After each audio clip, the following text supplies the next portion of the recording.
we are live on both Twitter and Noster, and I really appreciate your patience.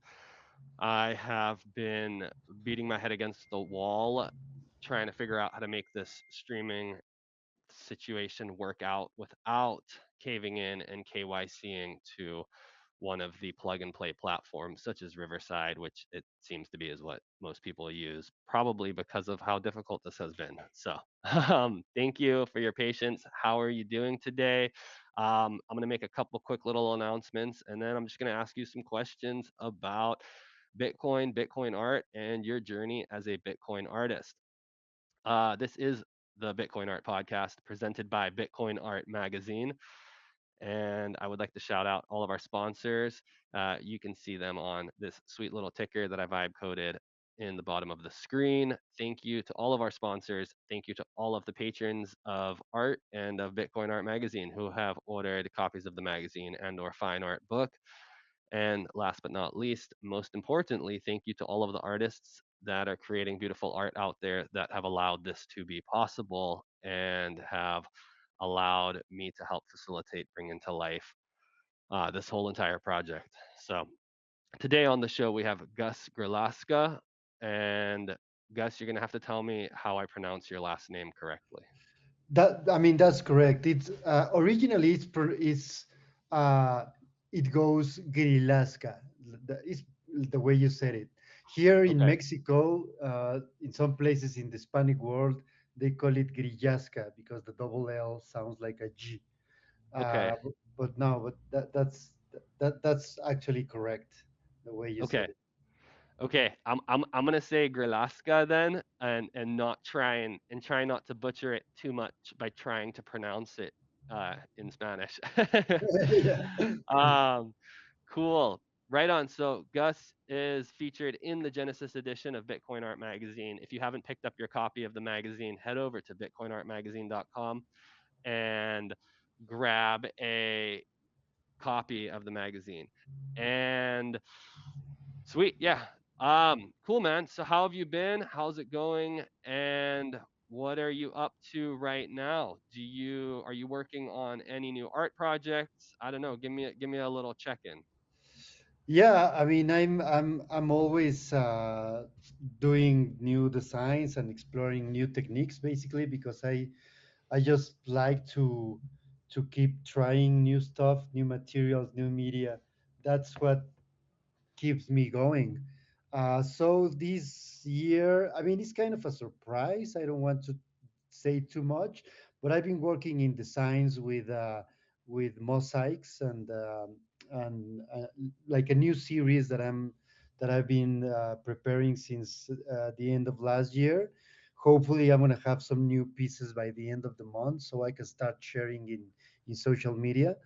And as always, I'm just I like to draw, so I keep drawing on paper and on wood, in different like plywood and digital. I make a lot of designs in digital with a tablet. So once I start getting a design that I like, I just keep working on it and try to take it to the new step, to a new level, to to bring it to the public. And that's when I usually incorporate new materials like acrylic or try to paint it on a canvas. So that's what I've been doing. This is my in a very broad sense. This is my general creative process that I've been doing for the past several years. Awesome. And how long have you been making Bitcoin art for? And then tell me how long have you been making art in general for? Okay, so if we consider drawing like being an illustrator, uh, if we consider that, I've been doing art since as long as I can remember, since I was a little kid. I've always liked to draw, and not just draw, like in general, like plastic, um, uh, any media that it's physical media, even sculptures and other kinds of designs on different materials. I've been doing that forever. I'm actually an engineer as a professional. My professional career, it's I'm a chemical engineer. So for the most part of my early adult life, I was working as an engineer in different fields. I worked in the pharmaceutical industry, in the recycling industry, in the petrochemical industry. But I've always have a foot on the art world because I just like to keep being creative. And it wasn't until I mean, I started learning about Bitcoin in 2014 and 15, but in 2016, I came across the Rare Pepe community. And that's when I really, I realized that I could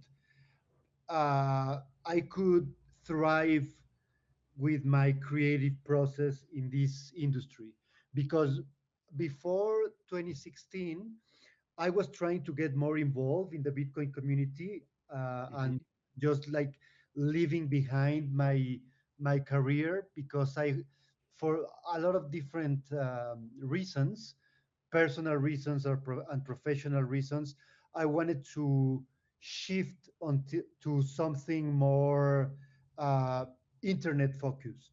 So I wanted to I was living in Europe. I was looking for a way to come back to Mexico. I was born in Mexico, Hmm. but I was like by that time, by 2014, I was almost a decade. Uh, I was almost for a decade living in Europe, and I was already used to those wages, and coming back to Mexico, I mean, it represented a big hit to my Hmm. to my to my economy in general.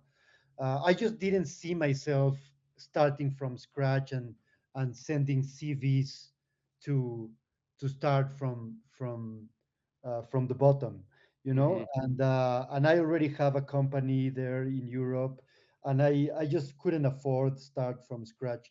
But then when I learned about Bitcoin, I realized that this industry and this ecosystem, I was just so passionate about it. I mean, like so many of us, it just blew up my mind just Hmm. to learn about this technology, to learn about the potential, the ideology, all that techie stuff and the nerdy stuff that we could develop in this industry. So I just tried more and more to move into this direction, but I didn't knew exactly what was my role in this industry. So I tried like getting involved in podcasts or organizing meetups, trying to get involved in software development with a small team of friends that I put together. And it wasn't until 2016 with the Rare Pepe community that it was the birth of the Rare Pepe um, phenomena that I realized that I could actually develop my creative side, my artistic side, and sell art for BTC. And I started doing that at the end of 2016. And I believe that since then I, I mean, my activity in that direction has just increased. That's awesome. So Rare Pepes was really the entry point for you into Bitcoin art, Yes, and exactly. you're a Rare Pepe OG. So you've been around since the real Rare Pepes. Yeah, yeah, yeah. I mean, I was very early into the Rare Pepe community. I think 1 month or 2 months after the directory launched, Uh-huh. I came across the directory in a Bitcoin meetup in Toronto, and I mean, just it was a fortune thing that some friend of mine showed me the directory, and from there I start minting and doing designs, Pepe designs, of course everything related to Bitcoin in one way or another, and Mhm. and from there I've just been more and more active in different areas of, of art related to Bitcoin. That's awesome. Tell me a little bit, what do you feel, how do you feel about Pepe's right now as of today? Do you feel like they're still going strong, and the community I think is still quite strong, yes, but do you feel like there's, with fake rares, and then I think they are doing the commons. Mhm. Is that what it is they're doing? Yeah, yeah, there are several different directories. Okay.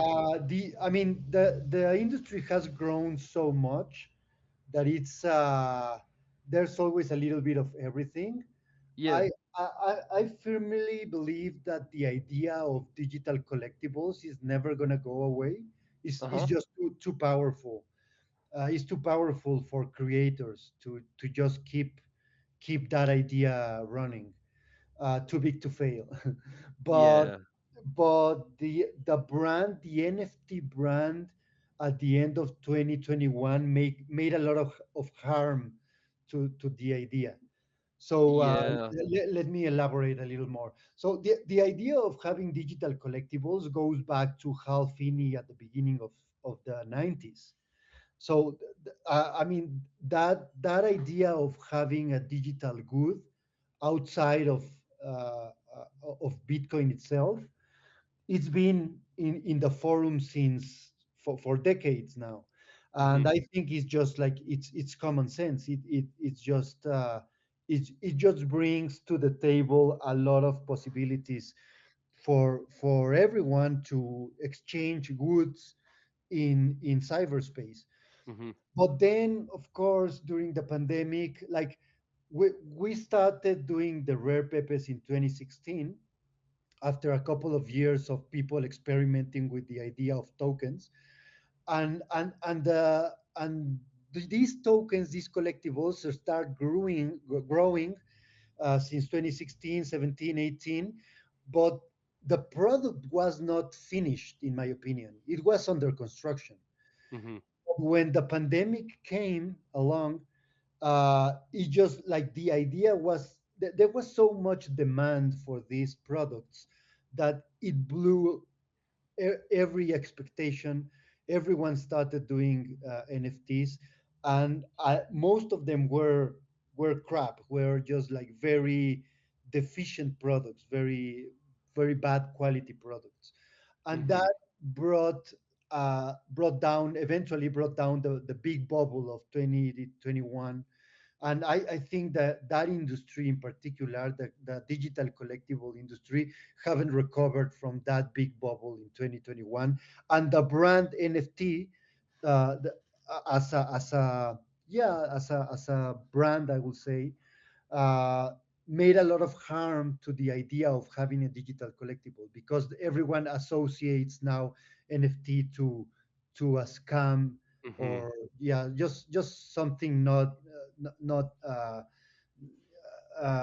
something that is scammy, basically, right?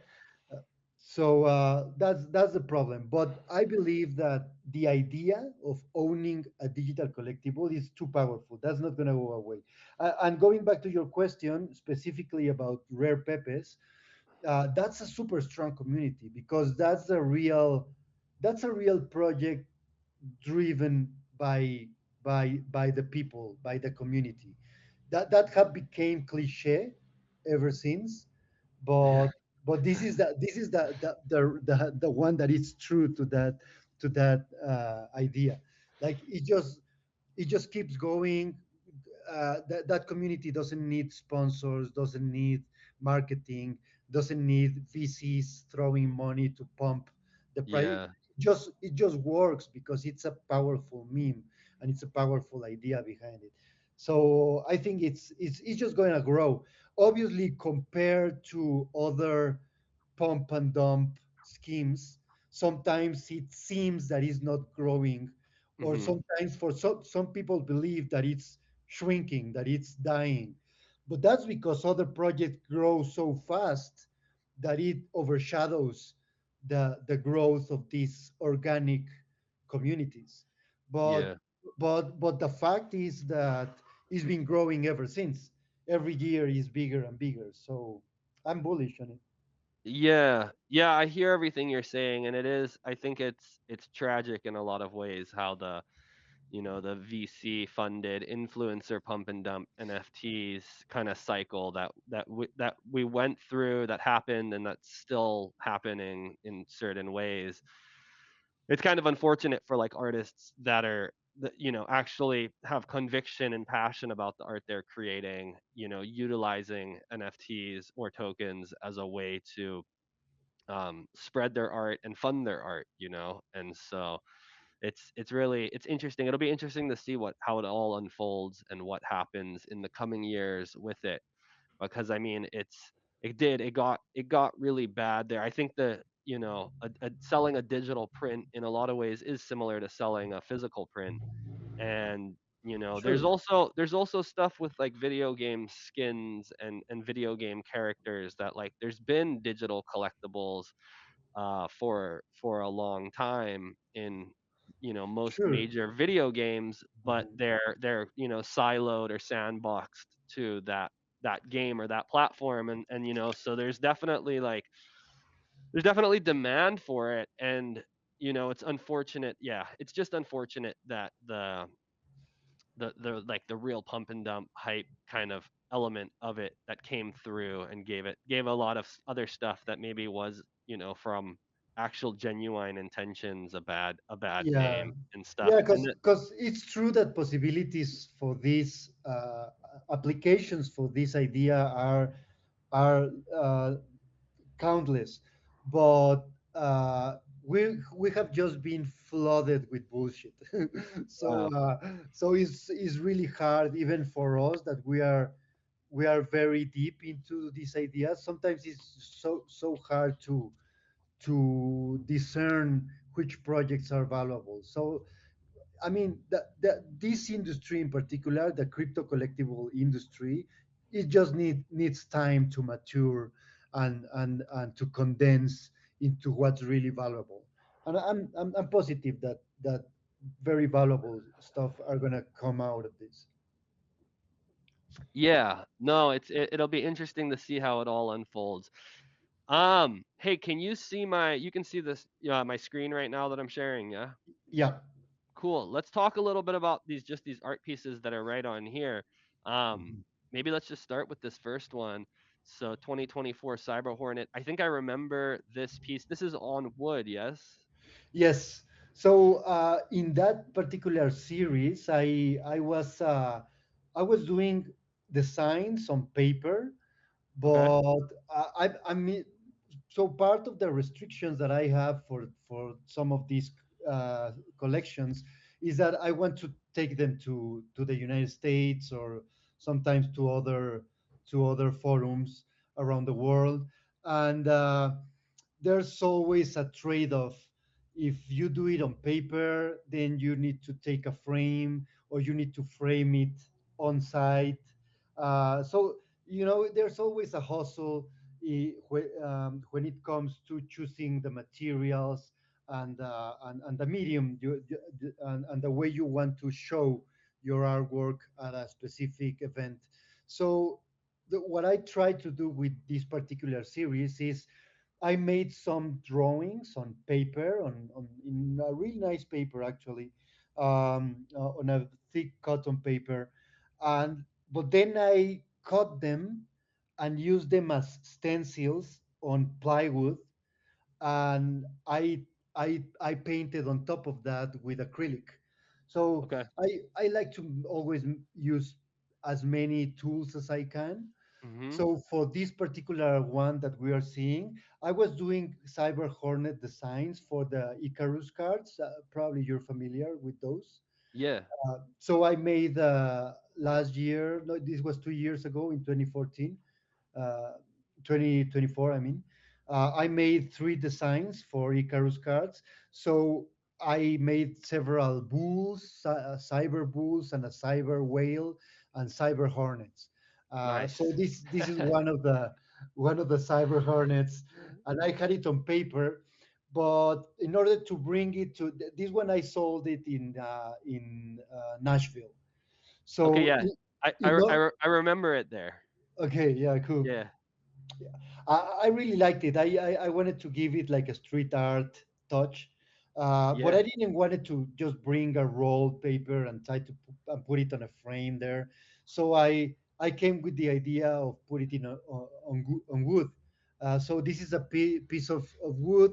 I burned it a little bit to give it this dark aspect, Mhm. and then I used different acrylic colors to give some lights, and I just cut the the the hand drawing design and put it there, and then at the end I always put a little bit of varnish on top.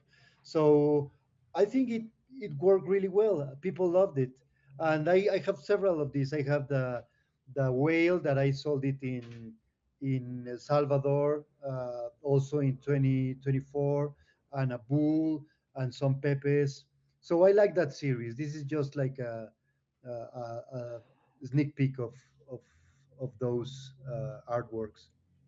No, that's awesome. I love the ingenuity of so you said it's a drawing on paper, but then you cut the paper out and then adhesive of some kind and then varnished over on the wood. I Uh-huh. I love that ingenuity because I totally feel you on the struggle of always like I've shipped rolled canvases to an event and then had to like frame them and then I ordered framing bars or bought framing bars there and then like hand stretched the canvas like in an Airbnb for Mhm. the event and then I've flown with framed in acrylic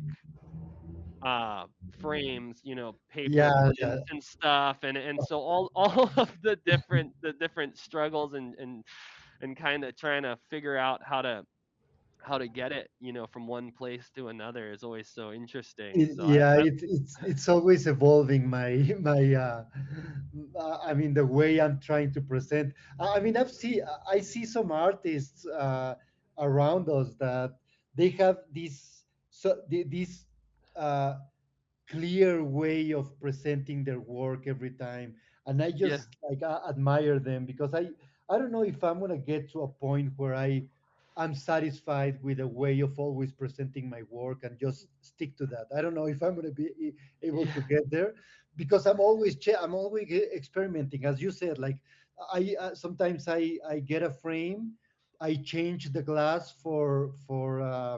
um, uh, you just said it, acrylic acrylic, yeah, yeah so to prevent it from breaking or having issues at the airport. And yeah, I'm just experimenting all the time. I tried a lot of different ways of presenting my art. I have failed miserably several times. I mean, working a lot on an artwork and then it just looks terrible on the wall because I don't know, is not a nice frame or is not stretched enough so it looks lame. So I mean, I guess if you see that as a learning process is good because we are just we are all in this trip, right? yeah absolutely I recently have done some of my first pieces on wood and was excited to kind of find on I like the plywood technique just the strength of that, the tensile strength, because I kind of did the like obvious route and went to the like, the like framed wood artist panel, but then it's like Uh-huh, the surface is so thin that it like I ordered some panels and they weren't of acceptable quality and they were kind of warped. uh-huh, Um, and so I did then find ones that were with a stronger wood, a basswood from Ampersand, and those seem to be like a higher quality artist's wood panel. uh-huh, But uh, just a straight sheet of plywood, I feel like is probably your strongest option. That if it gets tossed around in luggage or the mail or mhm. something, it's uh, the least that, chance of it getting damaged or breaking, or getting a yeah, hole punched through it. sure, yeah. So I've recently changed to using uh, thinner pieces of plywood Okay. and just adding how do you say bastidor Like in the a brace on the back. yeah, brace on the back, exactly. Yeah. So I think that's so far is the best surface, the best platform for Mhm. me that has the equilibrium between strength and not being too heavy because you don't want to, like travel with heavy stuff because it's Yeah. just more expensive and it makes everything more complicated. So so you want something that is light but is resilient, and that's what I found so far that is the best. But I'm still experimenting all the time. Yeah. Mhm. Yeah. No, it's so it's fun. It's almost it's almost just materials of that you can use like mediums for making art are almost like they all have like an art form in and of themselves, and just learning to work with or coming up with a new method of displaying artwork is like a whole is a whole art form in itself. Um tell me a little bit about your banknote. We Yeah. so Uh-huh. yeah, this I think we've got this one's featured in the Genesis edition of Bitcoin Art Yes. Magazine. Um, and tell me a little bit how you made this, what kind of materials you used, Mhm. and maybe a little bit behind the inspiration or So any. my series of banknotes started in 2017. I think I made the first design, the first attempt. So I have, since I was a child, I have always admired the crafting or the designs in the banknotes in Yeah. the paper bills. It's just like uh, I mean, nowadays is just like so bad, right? Because Yeah. money is just getting so cheap that they don't even put the effort in hiring good artists Yeah. to make the designs anymore. They just do it with Photoshop and it looks lame. But but back in the day, I mean, they just had the best designs. Like it's incredible the work of the penmanships that were doing the cross hatching, all the very talented illustrators doing the designs on the banknotes. So I love to go into museums and just look at that style of illustration. Is some of my favorites, and so I always had the idea since my early days in Bitcoin.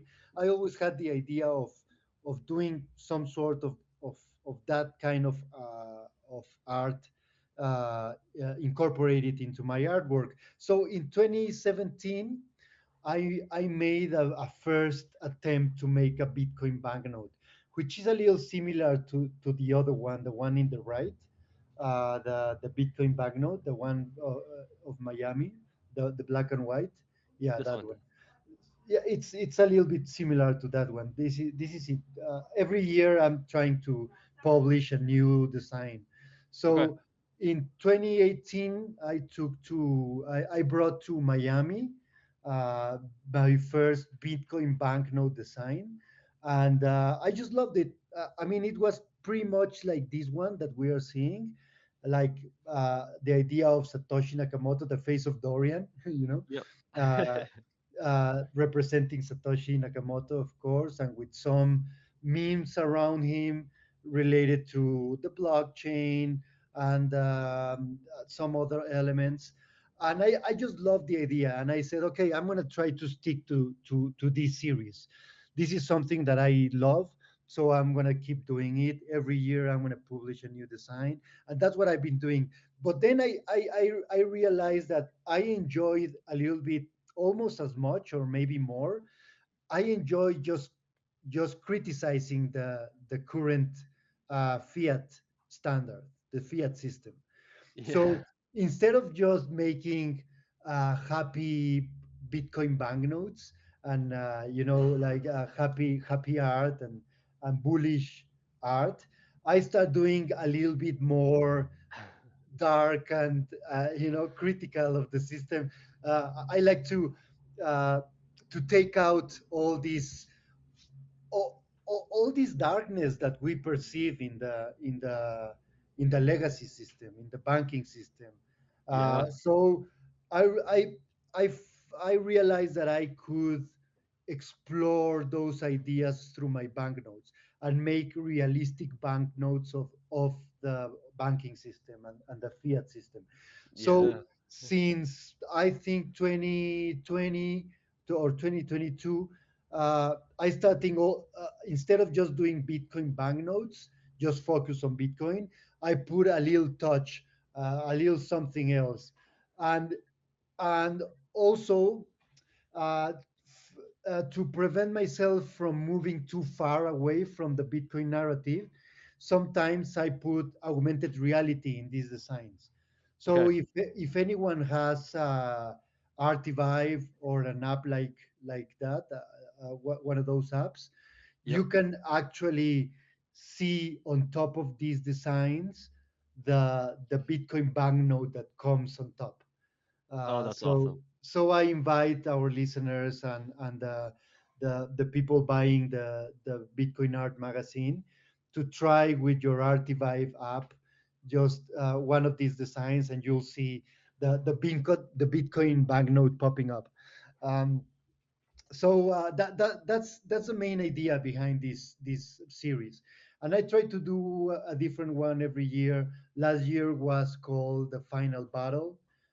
This year I'm working in something related to the Federal Reserve, and that's my way of getting out all these conspiracy ideas, all this toxicity that we feel the, coming from this corrupt system, and putting them out there, and people loved it. I get really good reception from the public with these designs. Like people come and say, I mean, it looks as it is. I'm exaggerating, but not really. Like But no, really you, no. yeah, you look at this design, and every element in there is part of the mainstream narrative. Like Yeah. they're pushing UFOs and aliens and all these narratives that a few years ago would sound completely crazy. Now Yeah. you can they are part of the propaganda machine. So Yeah. it's incredible. Yeah, man. I absolutely love the you got the reptilian general up here in the corner and then the businessman Yeah. alien. I no, I absolutely love this. This one actually was bought by the Bitcoin magazine, uh, Amazing. and they have it at the Bitcoin Art Museum in Nashville. In Nashville. Which Yeah, shout out to them. I think they it looks like they're kind of taking a little bit of a more initiative on that, and I think they're kind of officializing it more. I think I saw they've named it the Bitcoin Museum and Art Gallery, I believe, or BMAG for short. awesome. It Yeah, I look mean, Tommy have done a great work in helping this community yeah. grow. Yeah, No, absolutely. And they've got an amazing collection curated over there. Have you been over there? yeah. Nice. I went to Nashville in that event that Trump attended. Okay. It was 2024, yeah. Yep. And Yeah. yeah, I have the chance to visit the headquarters and the museum, and yeah, the collection is amazing. They It's have amazing. they have three of my pieces there, and I'm honored to be there. Amazing. Yeah. So tell me a little bit about, or I mean, I guess I don't know if you've done them all differently, but what tools are you using to create these notes? And then Uh-huh. what material is it done on or printed on? Like the one that like say this one that is over at the Bitcoin Magazine Museum, Art Uh-huh. Museum Gallery. Yeah, so Like my strategy with this series is I start designing on digital on okay, my tablet, okay, and then once I have a general design that I'm satisfied with, but that is just it's still sketch, Yep. but it's already good enough for me. Then I print it on canvas, Okay. and then I paint with acrylic on top. So I finish the work with acrylic Okay. on top of the print on canvas. So I end up with a acrylic on canvas, basically. Amazing. Um, and a few of the elements you'll see that will be very hard to paint by hand. That's why it's a mix between print Yeah. and handmade brush painting with acrylic. And then that's a one of one, and I usually sell it on an auction. And then I make Amazing. posters out of it, smaller, of course, like just prints.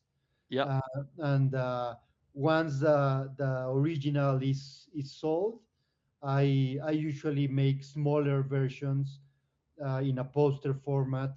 Sometimes also print on canvas, but it's just a print in a smaller size. So I'm looking forward to make a small show at some point with all the designs together. I just haven't put I haven't find a place to do it, but maybe in one of these events soon. Yeah. I was gonna ask you, do you have any prints of any of these still available? And if so, where would someone be able to get one? I mean, the idea is to make an e-commerce on my website eventually, which I Okay. had already, but last year I had to start my website from scratch. Okay. Uh, for I made a big mistake not renewing the original host, and then I Yeah. lost everything. So I started from scratch, and I mean that's good because it's gonna give me the chance to do it better. But the idea is just to contact me through my website, and we can make a deal directly with me. I still have. I don't know if I still have posters of the slave money, but definitely I have the Fiat standard. Uh, I still have posters of that one, and I have posters of some others. So I need to put them up in the website. But yeah, I do have some still. Awesome. So if anybody wants one, just reach out to you through the contact form on your website, and you can send them some pictures of what you still have available. And you said you'd like to do a gallery sometime with all of the posters from the whole series. I'm assuming you're saving some of them, maybe some of the Exactly. more I design try the number 21s or the good numbers and exactly. I try to save at least one of each awesome. to make a full show sooner rather than later. Awesome. I think that'll be really cool, even if it's just the photographs of that, being able to having them online, just being able to show. I love, you know, it's. I feel like it's one of those, kind of beautiful things with artwork and series of artwork where you cannot, like, it's just the proof of work of like doing multiple designs of something, especially so detailed such as these, and then being able Uh, to show them all at once is so impressive and just really awesome. So I look forward to whenever you figure out a good place to do that, and look yeah, man. forward to you Thanks. doing it, and hopefully I can see it in person. But like I said, even just getting to see a photograph of them all side by side would be amazing. So Yeah, thanks, man. cool. Okay, you got to tell me about this Pepe credit. We have Pepe credit featured in the Genesis edition of Bitcoin Art Magazine. Yeah, that one And is in a full page in the magazine, and I really like this design. I'm really happy that you guys liked it too. Um, this one came so the original token is from uh, I forgot the exact year, but I think it's from back in 2017 or something. okay, The the Pepe credit, and uh, it went into the directory of the fake rares, I okay, believe, a couple of years ago or 3 years ago. And then I awesome. I just refined this design to put it, on the on that directory. And the way I did it is just like digital handmade design for the Okay. most part. The guilloche Yeah. design in the background, I I used a design that I work with, polymetric, Okay. and so he's doing these designs, like, several of them he have shared it with me, so we can I could try in different banknotes. So Yeah. the guilloche, this part of the guilloche design on the background, not everything, but just like a, a little bit part of the frame, I work it out with polymetric, and yeah, basically everything else is just handmade by me. and Awesome. uh, and but it's drawn in an app that is called Fresco by Adobe, that Okay. allows you to draw directly on vectors. Oh, So interesting. this original design is vectorized. It's all vectorized. So I can just print it the size of a building if I want to. That's So that's awesome. Yeah. I'm gonna have to check out this app you speak of because I like to do stuff I like to work with vectors. I do a lot of stuff in Adobe Illustrator, and Uh-huh. so Yeah, it's it's like working with Illustrator, but but with you your can tablet, draw you can on the draw. pen. Yeah. Okay, So yeah, that's amazing. I'm gonna have to check that out. Uh-huh. Ah, So I yeah, did this one with Fresco, the whole design. awesome. Awesome. And then did you ever do any are there any prints of this available? Yeah, yeah. I think maybe I have a couple left, Okay. but yeah, this is I made a series of lithographies on cotton paper for this one, Beautiful. and I sold them. Most of them I sold them in 20. I think it was where was this? Pepes in Paris. I think it was in 2023. Okay. So. Uh, I that's where I sold most of those. I'm sure that I might have one, maybe, or two left, but not too many. So, um, and yeah, the lithographies look great. People love them. Oh, Uh, the I the imagine they're community, beautiful.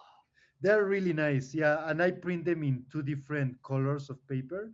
So Okay. one is just white, but the other one is ivory. I call it Okay. ivory, and that one looks amazing too, because it's like looks a little bit vintage. So I love the way it looks. Uh, Beautiful. mhm. You should see if you have any left and then sign a copy of Bitcoin Art magazine and then maybe auction the print with the magazine and take some photos of the art in the magazine next to the print. Definitely, yeah, yeah, yeah. Yeah. That's a great idea. I will. Yeah. So let me know when you do that and I will push it out to all of our channels and promote it. So I want to try and do that more in upcoming issues, but also for the just for this current Genesis edition. See, like some of the art is a lot of the art's past art artists have made, but some of them still have a print or two. I think a couple people still have an original, but a lot of it's sold, or a lot of a lot of the art in the magazine, like if there's prints, like most of them are already sold. So I think there See. might be some cool opportunities for the artists to like pair them with a magazine and auction it off. So I'm Yeah, hoping yeah. I'll do that. more of I'll do that that. to I'm happen. gonna write it down. Actually, yeah. Cool. Cool. Okay, tell me a little bit about this here. We've got Dorian Nakamoto with the Bitcoin cigar and a Uh-huh. $1 bill. Yeah. So I did. I draw this one for Miami. Satoshi Uh, Montana. Satoshi Montana, yeah, yeah. For one of the Miami events, there were like, I don't know, 3 consecutive years, I believe, that the Bitcoin magazine hosted the event in Miami. So for one of those, I made this one. I also printed a series of lithographies for this design, which has been also very well received by the public. Uh, well, I mean, I think it's self-evident. It's just like Satoshi Nakamoto being this boss. like mafia boss burning the dollars with a cigar. Uh, and I used it for the central image of one of the banknotes. I think is the one on top. On the Uh, top on the right yeah. there, yeah. So So good. I had lithographies of that one too. Awesome. Uh-huh. And then this is also digital drawing. Yeah. Did you and let me ask you, Oh, the cross hatching is, did you do that all by hand, or is yeah, yeah, that, yeah, were you yeah. using a tool? No, no, no. It's all by hand. Oh, I that's mean, amazing, man. I'm That's not very as impressive. like I'm still working on perfecting my technique Yeah. because, of course, like compared to the great masters, is not that perfect. But yeah, I mean, I'm working on it. I Yeah. really enjoy doing that technique, so I'm looking forward to improve. Uh, Um, I know that nowadays there are several tools and they are getting better and better, but for instance, if you do that with AI nowadays, the problem that you have is that you will have a small PNG image, yeah. whereas if you do it by hand with a tool that I just described, the Fresco app, for instance, Yeah. uh, you will have a design that you can print the size that you want. Yeah. So that's what I'm working with. I'm trying to do this kind of technique by hand with one of these apps, so we can have the design there and we can print it any size we want in any media. Oh, that's awesome.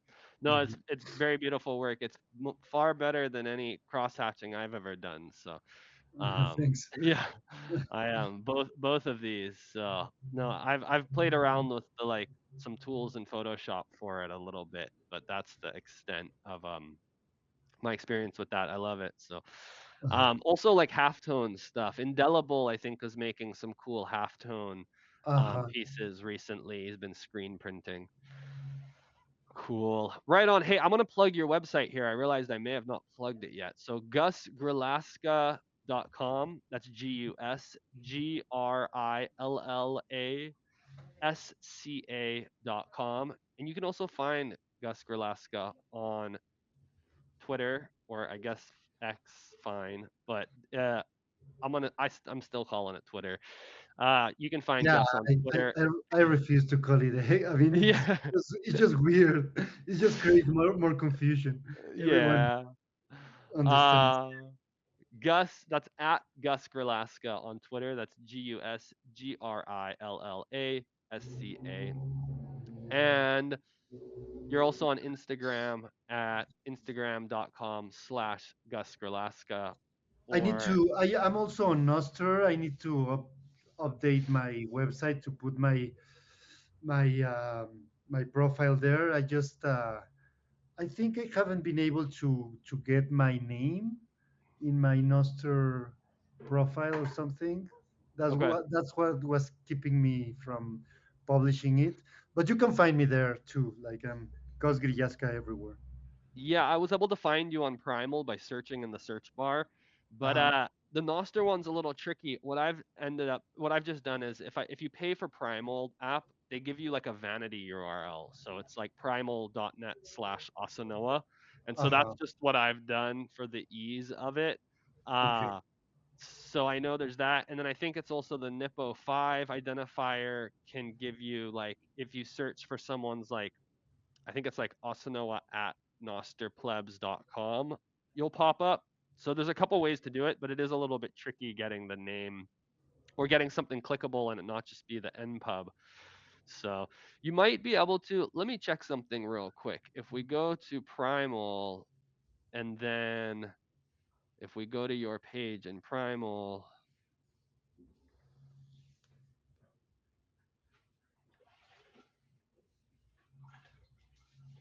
we might be able to just grab the URL. Let's see if I can.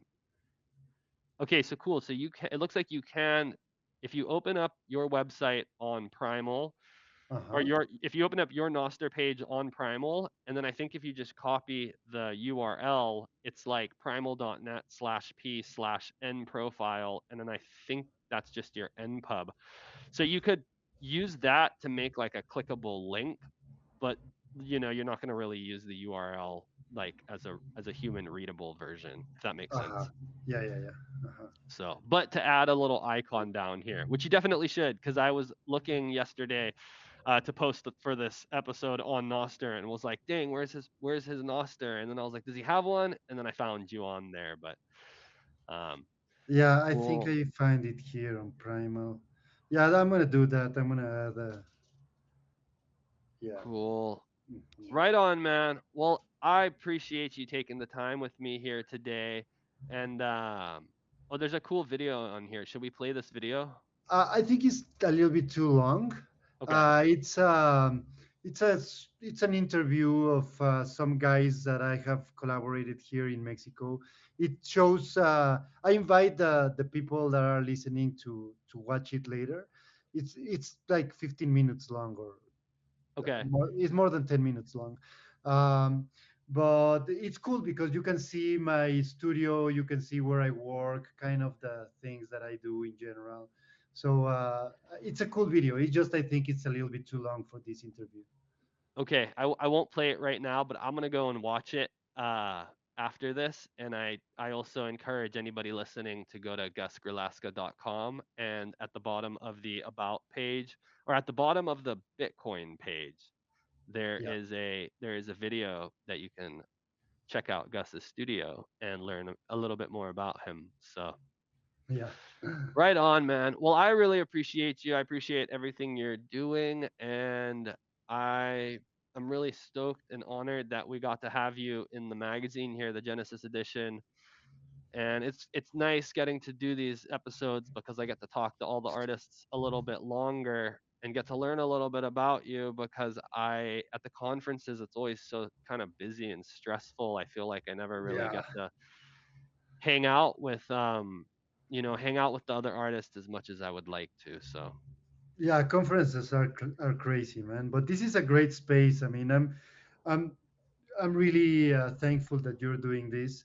I mean, all the work for the magazine in general, but especially this podcast, uh, getting out there, exposure to the artists is it's an amazing contribution. So thank you very much. It's amazing, man. yeah, I'm honored and I appreciate the kind words. You were, I think right now this is the only. So I'm doing the Bitcoin Art podcast, and then we're also doing the whole entire universe, which is hosted by Anik Malcolm. Mhm. And so I think right now these are the only two active regular audio gallery podcast events happening for Bitcoin art, right? So because Art of Freedom stopped, which you were helping with Art of Freedom for a while, right? Yeah, I tried to help them keep it running for a little while, but both Flo and Rebel, I think right now they have personal things that are keeping them from running the show, so they haven't updated the public into when would be a good time for them to restart the show. So Yeah, I'm also waiting if they want help from me. I'm gonna be willing to do so to help with the show. But yeah, I was just helping a little bit to put out a few shows that were already programmed. But yeah, hopefully they will put it back uh, live. Uh, go back to host the show because it was a great show, but we don't have, like, as far as I know, we don't have a date right now to start to again. start again. Yeah, Mhm. I huge respect to you guys and them, and big shout out to Art of Freedom because they went for a pretty long time. I think almost a whole year. They did like every Monday, Uh-huh. um, and so they had a really strong push. So the more the better, I figure, and as far as it's cool Bitcoin art, I feel like it's kind of got the same game theory as Bitcoin, where like there is competition obviously as anything, but it's healthy and it's good. And like the more competition there is, the better it is for everybody. So it's like the more Bitcoin art podcasts we've got going, the more Bitcoin art galleries. that are happening, the better for all of us. So I just think that's great. And yeah, I do hope they start up again. And there's also a shout out to Clay Enos, who had the Bitcoin Muse he was doing like I think a Ah, year or two ago. And he did a uh-huh. bunch of great episodes. I think it's just the bitcoinmuse.com, but he stopped doing them, and I haven't heard from him in a while. So I don't know. I don't know what's going on with that. But yeah, man, it's it's uh it's really cool just seeing the space evolving. And I think that we're still super early to Bitcoin art, all in all, even though sometimes it doesn't feel like it, maybe being a Bitcoin artist. Yeah. Or it feels We slow. get impatient, but Yeah. uh, uh, but we are going. I think we are in the right direction. This yeah. this community is great. I every year I see an improvement in the quality of the art and the artists that come to the live events. So I'm excited to what's like in the direction about the direction this community is going. So hopefully we get more attention, we get more exposure, we get better sales. But regardless, as you said, I think is probably the same the same game theory as Bitcoin in the long term. So Yeah. we are here for the long term Yeah. game. So Yeah. we are not in a rush. Yeah. Where it's low time preference, right? Low time So preference, low time exactly. preference. Yeah. Cool. Right on, man. Well, yeah, I'll do another little shout out kind of shill plug thing here, and then um I got a couple more questions to ask you, but also if you want to just share anything. I think you said you're working on some stuff, but you're not going to say too much. I don't want to say Um too much because, well, I mean, for several reasons, but especially because I'm still trying to figure out part of the medium that I'm using.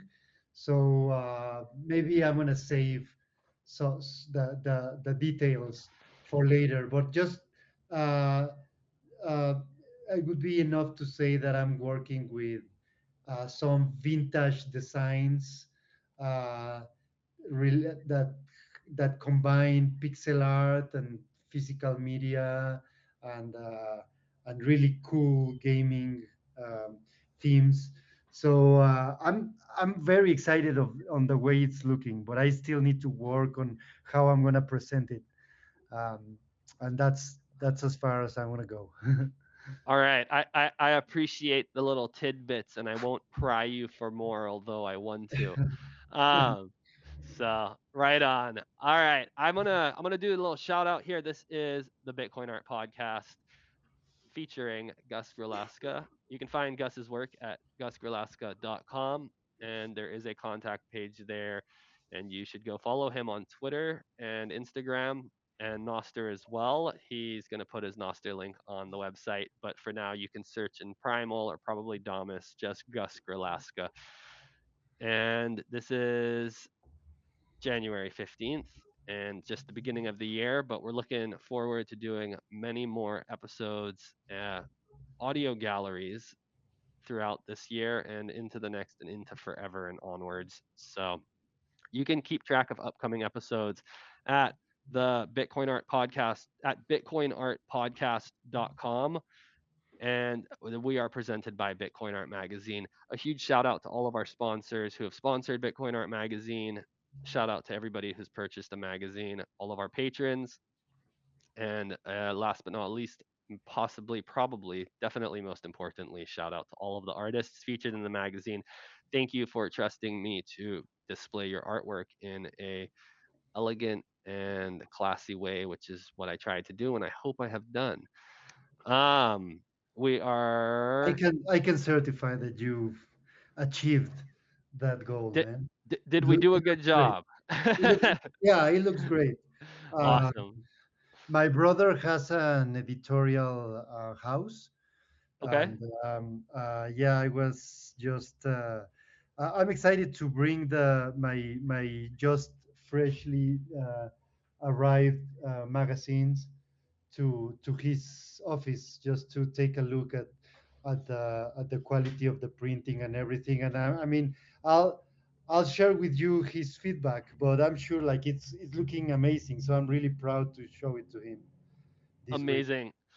Please do give me his ask him for a very honest opinion and then relay it Mm, back to me because I need all of the constructive criticism I can get to make it bigger and better for the next one. So yeah, please 100% I get, will. yeah, give me his honest opinion. Yeah, I could take the tough the tough editor in chief shtick. So yeah. um so cool, right on. Yeah, I'm gonna actually I'll show a magazine on camera. Now that we're doing these on video, we can do little sneak peeks of the magazine. This is the gold foil cover copy. There are only 210 of these, and we've got the title and the edition and the artwork on the back in gold foil. And then we have a standard issue magazine, of which is also limited edition. It's a limited edition of 1720, and we've got the same art on the back, but it's black on black. I don't know if you can see that, and we'll do like a real quick little flip through. We've got over 70 pages of full page art, and it's 152 pages total. So it's a proper hefty magazine. It's more of a journal. I would say it's more in all reality is more of a journal or a catalog. So right on, Gus, man. We're coming up on almost an hour here. I think that's right on the nose. I'm down to keep chatting a little bit. I also want to respect your time. So, if you want to go or close it out, No, you just let me know. I'm good. If you have any more questions, I'm good. Otherwise, let me know and we can start wrapping it up. All right. How about let's run it another 15, 30 minutes? Sure. Sweet. Um, cool. Right on. So, I guess tell me, I think we mentioned it in the little mic check call, but I don't think we talked about it on the air. If we did, let me know. But do you have any conferences or events or art galleries that your work will be showing at in the upcoming or near future that people could see your work in person? Well, I mean, I haven't confirmed anything yet. Uh, this time around, I'm being a little bit more picky because I'm a dad now, and uh, Congratulations. thank you. This my baby just she just made the 1 year mark, and Awesome. it takes a lot of time. So I'm going to be a little bit more selective on the events that I attend, and also because I'm as always I'm running a little bit late on my development on my crafting. So I'm waiting for this month to try to progress a little bit more in this new series that I'm doing. And as soon as I'm comfortable with the result, I'm gonna try to book at least a couple of events this year. Much likely Vegas, but I'm still not 100% confirmed. But much likely, I would like to attend that event because it is the biggest one, and the one that most of my artist friends gather around every year. So I really enjoyed hanging out with you guys, and maybe I've been looking forward to attend the events in Texas, because being based right now here in Mexico City, uh, it seems convenient for me to just take the car and drive to Texas. So Yeah. I'm gonna look forward to attend there this year or maybe the next one.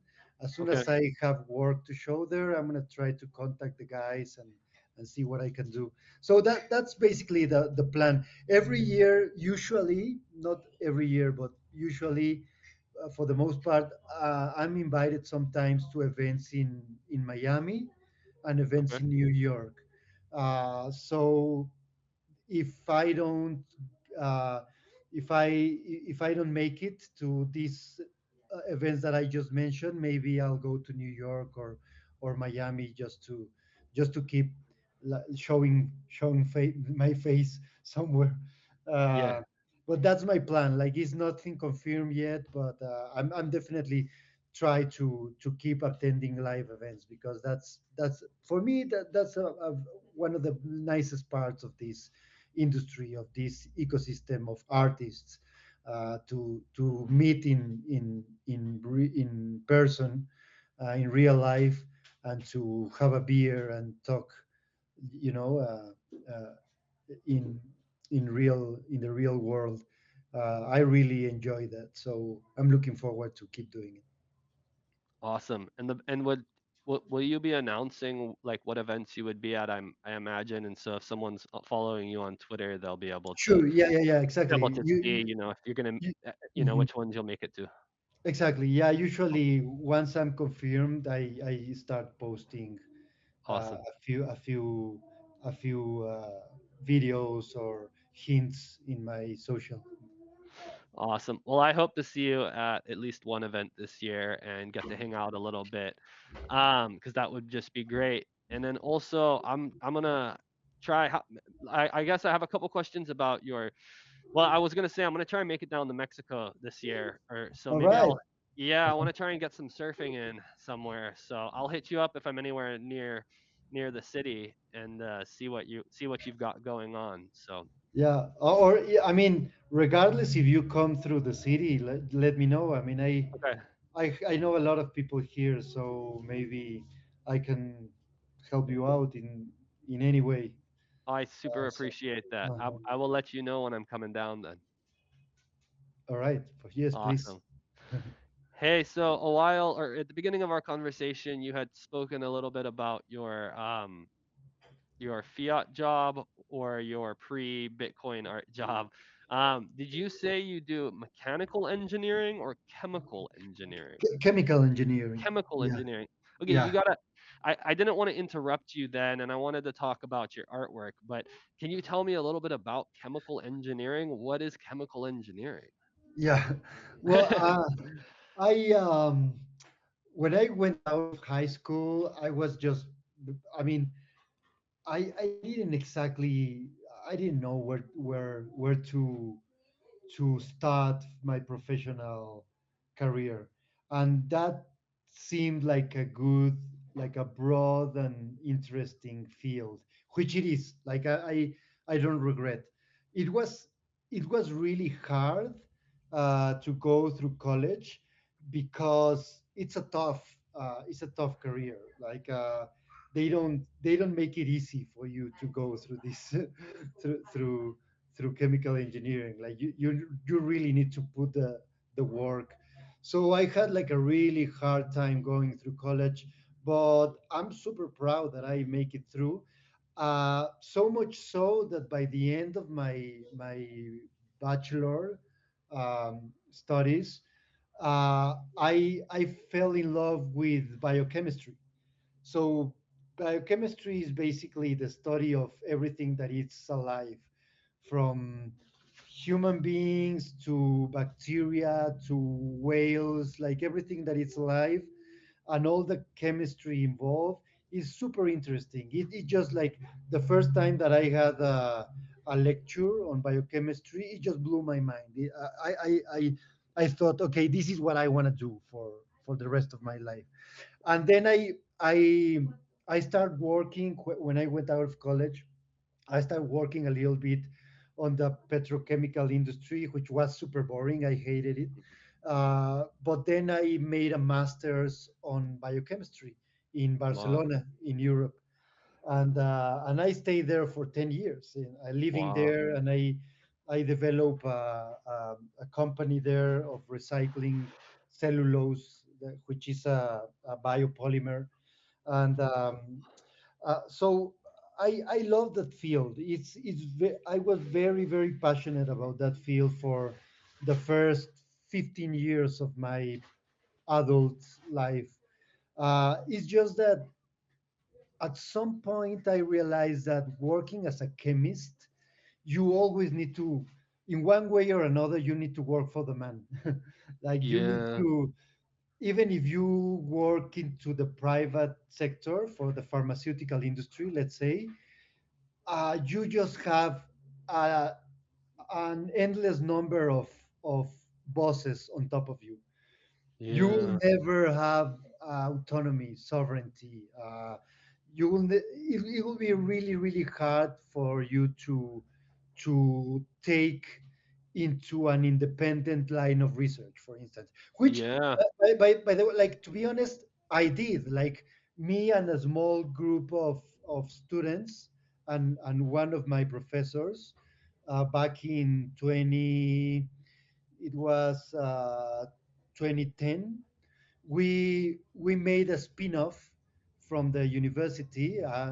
We make it into a startup, Okay. and we develop our own company, recycling some cellulose waste, some cellulose material with Okay. a biochemical process. So it was, I mean, we actually did our own line of research, independent from the university, independent from, not independent from the government, because we got a big loan from the government in order to Yeah. start. And being an entrepreneur in Europe is just suicide. It doesn't make any sense. So just to get your first foot on the field, you need to get in so much depth Mhm. to comply to with so much regulation that it Mhm. just doesn't make any sense. But we did it anyway, and we were very proud of the project, and to my knowledge, that project is still up and running. I sold Awesome. my share of the company in 2016 and Okay. bought Bitcoin with all of that. Good. Good. Good. Well Yeah, done. it was a Well great done. it was a great move, one of the best decisions that I've made. um, but yeah, I realized that I was trapped in a system that it, it was very limiting for my personal growth. So I was stuck to this one place. So, for instance, right now I live in Mexico City, but I can take a plane and go to anywhere I want at any moment. I can take my car and drive to the United States if I want to. Like my only limitation is the places that are dangerous. Like I don't Yeah. want to go, but I have the freedom to do whatever I want right now. Back then, I was stuck to one place, to one wage. And Yeah. I wanted to break away from that because I wanted to travel more. I wanted to have a little bit more freedom. I wanted to come back to Mexico, but not earn in Mexican pesos. That is like a shitcoin of a shitcoin. Yeah. Uh, so all of those factors together eventually put me in the right direction that I've been working for several years now. And I'm not just doing art. I've always been a teacher, and I like to make workshops and give uh, private consultant. So Okay. I nowadays I'm relatively well known in Mexico as a Bitcoiner. Okay. uh, it's not that I'm famous or anything, but at least the community knows me. And I'm honest. People know I'm honest. I've never been involved in any scam or any scandal like this. So I think I'm a reliable reference in my community for Yeah. people to learn more about this technology. So That's I've been amazing. capitalizing that for several years now. I have clients. I have student groups. Sometimes in my studio, I organize workshops. So I've been active uh, in that regard too, not just doing art, but also working a lot in what we could call financial engineering. Right? It's like Yeah. it's finance, but it's also related to technology and all these decentralized protocols that are popping up every day. So I try to stay updated on what's happening in the industry. And I have clients that pay me for uh, for helping them understand and navigate this new finance reality, financial reality. Yeah, That's absolutely amazing, man. That's just a testament to Bitcoin freeing your time and freeing yourself through Bitcoin in so many ways. So yeah, a hundred it's percent. and to anybody listening who's not there yet, um, you can make your work Bitcoin, and you can be successful with it, and it is very possible, and it's very possibly the best work you could do on this earth. So, Hmm. man, that's the chemical engineering stuff is absolutely fascinating to me, though. I totally hear you. I can't imagine the amount of regulations in that field of being of like you were saying on just especially trying to do anything entrepreneurially, and just the amount of money you must need to just get through the red tape from the governmental organizations and the monopolization on it of bigger companies. I guess I won't name any, but some of the big biotech companies out there that just have a death grip on so much of this stuff, all the way from genetically modified food crops to pesticides and herbicides, and different kinds of polymer and production and manufacturing and everything, and all of it. So it's all Yeah, very fascinating, though, and it's interesting. it's super it's super exciting. Like so, one of the most interesting projects that I was ever involved. I for a few months I work in a um, in an institute in Austria, at the Polytechnic University of Graz, which is a Okay. very powerful institute, the Enzymology Institute, um, of research in proteins. So enzymes are proteins that make that have a catalytic function. So basically, these are proteins that make chemical reactions. So there are like some of these proteins are called molecular motors because they are like an engine. They are doing stuff. It's crazy. Like the world at that level, the reality at that level is just is it it looks like it's out of a science fiction book. Wow. And um, and and the research that this institute, so one of the things that always blew my mind is the general public is so unaware of how advanced the chemical sciences are, because it's impossible to access that knowledge without having the prerequisite of studying the basics. But Yeah. like just the way of any regular chemical test works, it had so much brain power put on it. Like so many people for generations have thought in these so ingenious methods, physicochemical methods of just assessing the purity of a substance, of how to know uh, if a reaction is going the proper way, is being efficient or is not being efficient. Like the amount of work and human uh, genius they have invested in these practices, it's amazing, right? So you go Yeah. to one of these institutes like Austria, which I I'm very proud of being able to work there for a short time because it was a super competent team of researchers, and they just make uh, a lot of molecular engineering, like genetic engineering, to Mhm. modify bacteria in order to make their reactions more efficient, and then in that way you can you can just like make all the processes better. Fermentation in general, like the best That's example is crazy. beer, right? Like Okay. beer is just like fermenting a crop, and we've been doing that we have been doing it for thousands of years. But now with genetic engineer, you can understand it better and maybe you can enhance it, but not in a bad way, because like it's so corrupted. Some of these industries are so corrupted that we immediately think about genetic engineering as something apocalyptic, which could be, but Yeah. but at the same time, the science behind it is it's incredibly powerful, and it can be used for good. Yeah. So the problem is that most of the research is captured by the big pharma, and they are the ones with the money.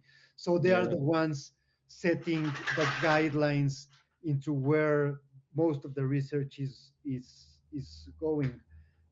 So it's very interesting. It's That world is just is mind blowing, uh, Yeah. but at the same time is dark. Yeah. so it's a hard combination. Yeah, man. Wow. No, it's I have more questions. Sometime when we hang out and have a beer or something together, I'm gonna have to ask you some more questions about it. But Of course. no, it's just it's fascinating to me. I love asking people about stuff that they've studied or that they do or work that they do or that they have done. And yeah, I never really went to very much school, so I'm not the most like the depth and the level of which I can imagine you studied, this stuff and other people are studying it is it's just really impressive to me and fascinating because I have the kind of brain that I feel like I could have studied something like that if I had wanted to or if I had of sometimes I wonder if maybe I should have uh Well, that but we I don't know all the knowledge, all the bits, and so uh like when you talk about stuff like that, I think of like the level of some of the people out there, including yourself, of like understanding like the processes and all of the little details and parts and pieces that like put these different extremely complex things together and Mhm. that are like what are the just the and then as far as biochemistry like the building blocks of like existence and like life itself in so many different ways and how it works together so Well, I that's love the thing. Like with this is one of those fields that uh, the gatekeepers are really strong, hmm because all the knowledge is out there. Like we have internet now, so yeah you can learn as much as any college student with uh, with I don't know, with an internet connection, yeah and way more. The problem is that in order to get into one of these labs, you need the right credentials, and this is yeah the bottleneck, which prevents humanity from thriving. yeah Because so I'll give you a parallel example. Um, I was involved in the industry of cosmetics, of doing like body lotion, okay which is super simple to do. I don't know if you're familiar, but in hmm order to do like an emulsion, like mayonnaise or stuff like that, like it's not that hard. Like if you want to do body moisturizer, you just need water and oil, and you need to, and those don't mix naturally, so you need something to make them mix, and hmm that's it. And then hmm you can create your recipes and your formulas and add perfumes and anything you want, and that's a huge industry.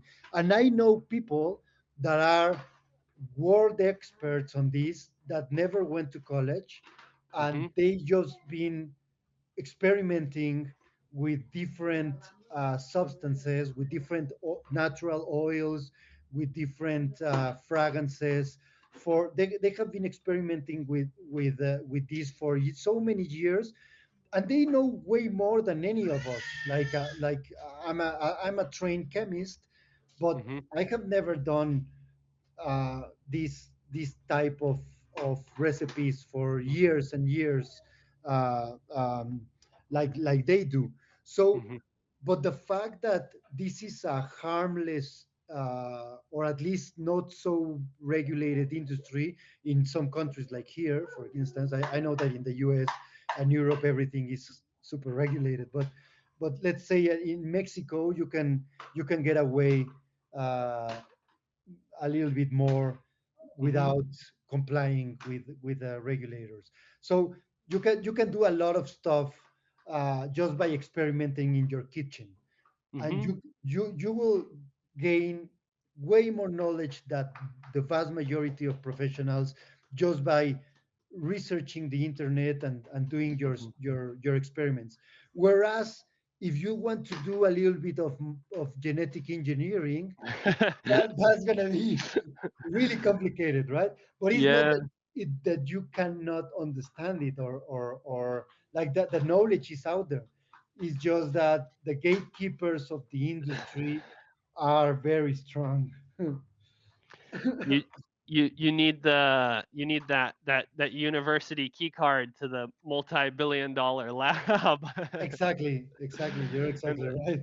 and the only way they give it to you is if you come and do their program. So Exactly. Yeah. yeah, which is I feel like that's a good thing and a bad thing. A good thing because it stops, you know, I guess crazy people from experimenting, but a bad thing because somehow the sometimes it seems like the crazy people experimenting are the ones who have the who are the gatekeepers. So, Yeah, sometimes, uh, and going through these institutions, sometimes it just sanitizes the yeah, research, and they kill the creativity also. So it's a little bit of everything. yeah, Mhm.